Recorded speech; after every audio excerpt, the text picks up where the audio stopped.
now you get to graduate, which you successfully did because that's why you're here. Yes. You leave college, now starting life. Yeah. What was it like? You've left college now, we have to start at Chido and, you know. So, during our time, things were far more easier for lawyers or for law graduates. We didn't have to go hunting for a job. There were always options that were available to you, okay? And the public service was the most easy, option available. You would have a ready job in the Ministry of Justice as a state advocate, working with the Attorney General or DPP. You would have a ready job with the Department of Legal Aid, again in the Ministry of Justice, or Registrar General, or Minister of Lands, or the Judiciary, as a magistrate. We never used to apply for jobs, there would at least be something from day zero, even before you've even graduated or collected your law degree. It's now that law graduates stay for 8 or so months at home hunting for a job. It was absolutely unheard of. Not just by the time that we were graduating, but for a number of years after we had left, you know.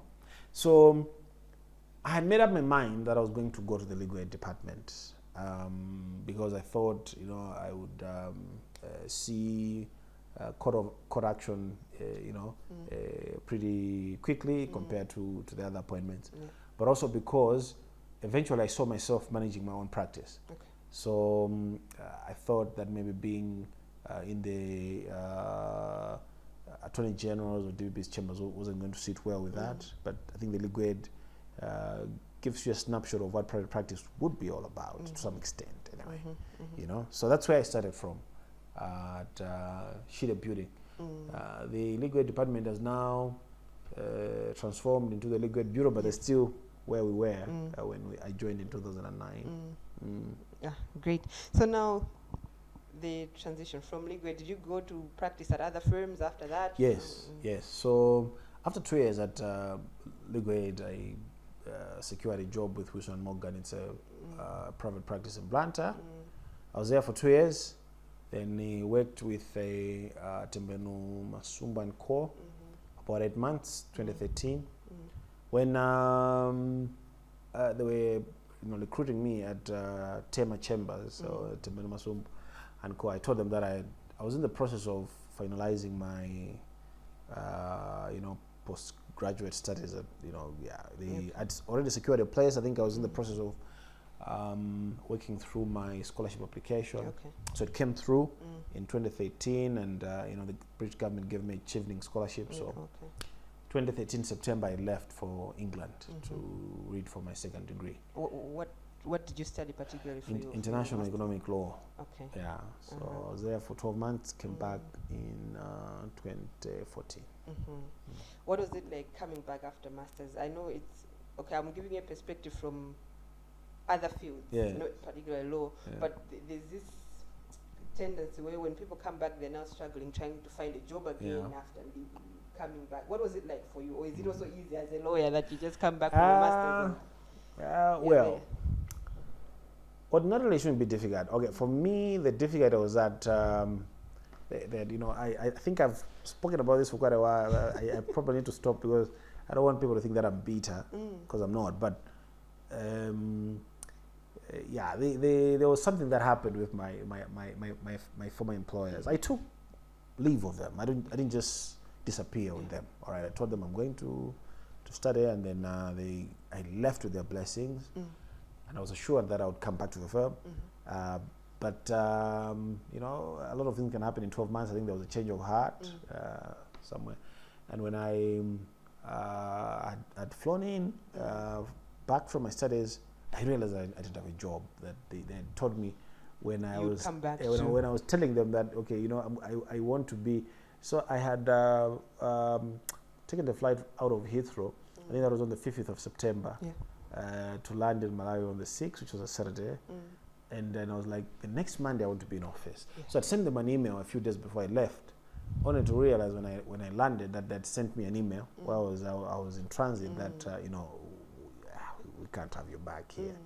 Yeah, so I was a bit now left wandering at sea as to what to do.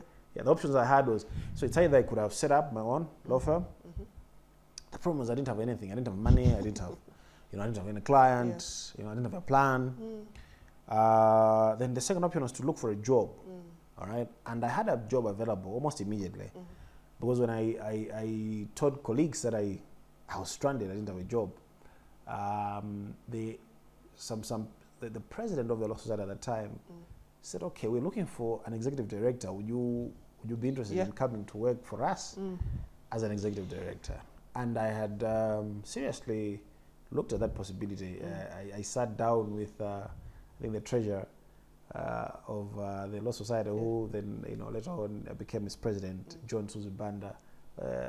He kind of interviewed me, gave me a package of what I could.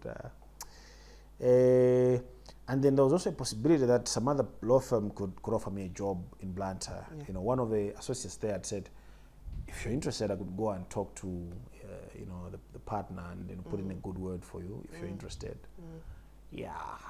So I had, those were the three options. Do I go to another law firm and start working again? Do I go to the Law Society and work as executive director, or do I set up shop? So after consulting people, a few people, three of them, firmed me up and said, you know what, set up. Okay. Set up. You don't have a client? I didn't have a client. Have an office? I didn't have a client. I didn't have office space. I didn't have money to pay for office space. All right. I didn't even have a car. I had nothing. And this is no exaggeration. I had absolutely nothing. The only thing I had was some skills gathered over 5 years of working as a lawyer. Right. And then John Gift Makwawa says, Kumbo, now people just seeing someone wandering around, all right? But if you go sit behind a desk, people will change their perspective of you, all right? They'll begin to see someone who's got a solution to their problems. I thought that was quite profound. Okay. And another one was a friend, Suzio Lungu, Dr. Lungu. Suzio said, look, I mean, I've seen West characters setting up law firms and succeeding. Out of yourself. I don't think that you can fail. Yeah. Yeah? And then my uncle said, they'll never be the best time to start these things, set up. Now, at first I had said, I'm gonna do this at home. I'll be meeting my clients at home, and then maybe if I make enough, I can keep a little something. You're still living with your mom at this point? Okay, so at this point, because I had moved away from Blantyre and come back to Lilongwe. So I was staying with my mom, at the same time, trying to put together, our wedding, which was scheduled for the 1st of November. It was a mess, it was a mess. You don't have a job. I don't have a job. I don't have a house. I don't have money. I don't have nothing. I don't have a plan. And so my uncle says, I am renting some offices near Four Onions Complex. All right, you can come, and you pick 2 rooms from all the rooms that you have. I mean, they're at your disposal. Pick the best 2 rooms that you think you can use. Yeah. There is some basic furniture. Again, pick whatever you can, and then turn it into an office. At least don't start from home. Yeah. And my uncle Wanangwa was really incredible. So I went and then said, okay, I think I'll do this. Right? So what year is this, 2014? 2014. Yeah, so November, that's when we were communicating with the Law Society. We've set up Soak and Co. Okay. All right. It's me, and I had my law book, set them up. Yeah, no, when I see this today, I see the grace of God, in terms of where He's taken us from where we were. The only regret I have is that I did a very poor job of documenting. Because I wish I had taken pictures and videos of my first day at Soak and Co. Yes. So people come here and they see this office, and and they're like, but I literally started from zero. As Drake would put it, started from the bottom, put it rock bottom. What was it like having that assurance of confidence from other people and seeing it from within yourself? No, it was special. It was special, and when you are in a moment of crisis, and that's one of the things that I learned from that experience. When you're passing through any kind of crisis, be careful who you surround yourself with. All right.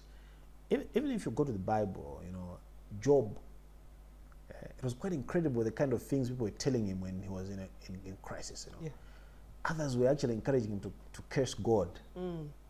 You know, like, renounce your faith. I mean, this faith, this God that you've got so much reverence for, has done nothing for you. You know, but you're suffering in this. I'm telling you. I'm telling you. So when you're in a moment of crisis, it really matters who you given your ear to. Who are you listening to, and what are people saying into your life at that time? Because they can either firm you up or completely kill you with doubt. Yeah. You know. Yes. So for me, I think I was blessed that I had these people who saw in me what I didn't see in myself even at that time. You know, yes. Said, you can do it. We know you can, and you know, the confidence that with which they addressed the matter just said, okay, maybe I've got no business fear. I can do this.